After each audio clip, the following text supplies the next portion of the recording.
Car il me protégera dans son tabernacle au jour du malheur. Il me cachera sous l'abri de sa tente. Il m'élèvera sur un rocher. Psaume chapitre 27, verset 5. Les événements actuels ne rassurent personne, et beaucoup malheureusement ont très peur pour l'avenir. Ils se demandent ce qu'il va se passer. Le monde va très mal, mais ceux qui ont la foi savent que Dieu ne les abandonnera pas. Ils se confient en lui et s'attendent à lui dans toutes les situations de leur vie. Le roi David était l'un d'entre eux. Et bien que pourchassé par son ennemi pendant de longues années, il savait que l'Éternel était avec lui et qu'il le protégerait toujours. Mais David ne cherchait pas la face de l'Éternel uniquement dans les moments de solitude ou lorsqu'il était en danger. Non, il aimait l'Éternel plus que sa propre vie et n'avait qu'un seul désir, être dans sa présence jour et nuit.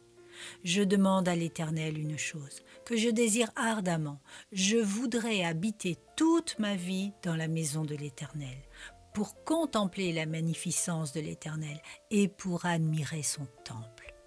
Psaume chapitre 27, verset 4. Son cœur battait pour le Seigneur à chaque instant. Il savait que le repos ne se trouvait qu'en lui.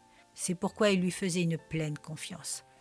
Alors, au lieu d'avoir peur, cherche la face de Dieu et sa paix remplira ton cœur. Même si la terre est bouleversée, le Très-Haut ne l'est pas. Il attend patiemment son heure pour agir selon son dessein. Appuie-toi sur lui, il est inébranlable. Regarde à lui, il ne change pas. Fais-lui confiance, il ne te délaissera pas, mais il viendra à ton secours. Peux-tu dire à haute voix ce matin avec une pleine assurance « Car il me protégera au jour du malheur, il me cachera sous l'abri de sa tente ».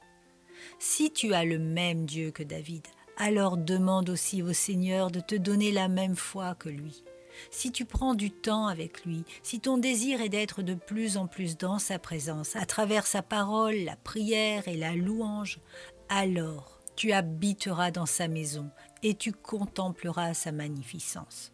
Ce ne sera pas de simples mots, ce sera ta vie de foi qui sera transformée et la mer pourra s'agiter, tu ne craindras pas, parce que tu sauras que Dieu est là, à tes côtés, et qu'il te protégera, quelle que soit la puissance de la tempête.